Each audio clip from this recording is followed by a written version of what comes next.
Hello everyone, I'm Coyote Jack, and well, I'm not surprised, but at the same time I am.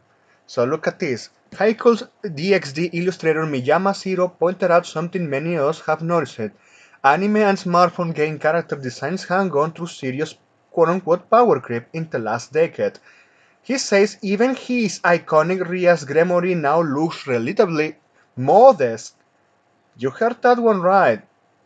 This guy is saying that his original creation, Rios Gremory, is just tame compared to the new stuff. Modest compared to extremely exaggerated proportions that have become the new normal in mobile gacha titles like Azur Lane. A lot of them. Look, even you have Girls from Lane 2, the upcoming doll is Helen, the blue-headed MILF-looking type, and it's also the one that also have people interested in to try the game when she arrives in global. You have Nike, all the characters of Nike, and also have some lollies. But also you have characters like Blue Archive that, well, they are not over exaggerated, but sure, some of them are pretty likable in that sense. Satsuki and Rio, you have, well, even lollies or, well, petite bodies, or which is the same, like Miyako, or, I forgot the short stand from Hyakurako. But yeah, there is a short stack there. Also having those. And what is that they have in common? So say gacha games. Like this is stated here. This ship isn't random. The hyper-competitive gacha market rewards designs that instantly grab attentions and drive spending. Yes, and also is those examples I mentioned it, and also Azur Lane being pointed out here.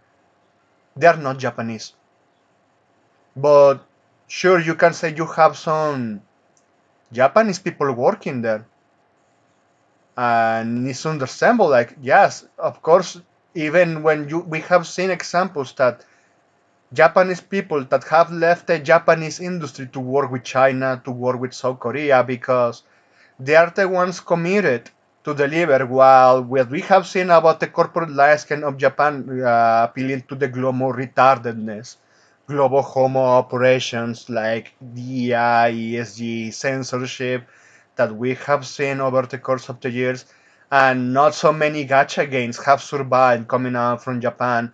The only oldest examples at this point is either Fate Grand Order and Uma Musume, and that's it. Not many other examples. And remember, Blue Arca is the most supported fan art game from Japan. The biggest revenue is coming out from Japan. So yes, even when they are in their own departments of fan service, they still have to deliver. And you can say you can slap some big titty with skimpy outfits, but also like if it looks too generic or doesn't have the appeal in certain ways of how they are presented, yes, that could be a detriment. That's why those gacha games are extremely competitive to deliver what customers want, and it's actually what's making the money. But also, it's interesting to mention this and important too. Like this guy is noticing that he is getting left behind. He's being left behind with the designs that he came out. Like even at one point, it was people talking that when High School DxD aired, I think it was around 2012, if I remember. And yeah, like someone said, look, this is over the top, and even is looking at the nipples. Well, not showing them directly. In some scenes, yes, but others like when she is wearing clothes and the nipples stand up. Now you have more of those in gacha games and going way, way far and beyond. But this is just what we have saying. Like, if you don't commit to give customers what they want, and if someone is just going too far ahead and gets strongly competitive, yes, at one point you have to either find other alternatives. But for the corporate landscape of Japan, when it comes to the video game market, yes, we have seen how it's just getting deteriorated but the ones that actually focused on deliver made by Japanese people are indies also.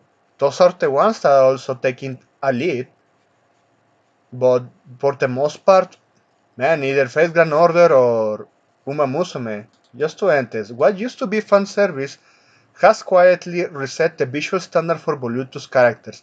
Also for lolis, if I remember this other one that has been mentioned is Haze River, and also I have to say one Trickle Chibi Go, despite being chivis, also show jiggle physics and fan and service too, skimpy outfits even. I was fucking surprised, to be honest. But even people commenting on this, like credits for the pics from Fuji News, Paranation Postal here, 2004 Saber, and meanwhile you have 2015 Gacha Saber too, yes? Well, yeah, exaggerated proportions in gachas never happen in anime, I suppose. But yes, in anime it has happened before. Look at this short stack. Or well, the Bleach is a cult classic. I forgot the name of this anime, but I remember it was the plot of this one is that about well female fights, women fighting for who gets to squeeze the breast of the others, and like yeah, some of them could get flat chested. It was is unhinged and funny to watch in my perspective. But that was also the stuff that has been invaded by Japan in the past, but as we have seen that they are just getting behind and others are just copying what they have produced before and making money out of it. And look, even like this is Queen's Blade, I remember. Well, someone drowned her pregnant. And this one, yes, it's true, but let me dear Kashino out of this. Or this one, DxD was modded, but there were and crazy stuff like Senran Kaora that are similar to gacha terms in terms of design. That's true, but well, Senran Kagura has been killed. Yes, and again, other companies are just copying what they have seen before. Oh, man, like, this is the opinions. Like, yeah, the standards for what customers of the good stuff want haven't changed. And it can be clearly seen. So that's it. Thanks for watching and please take care.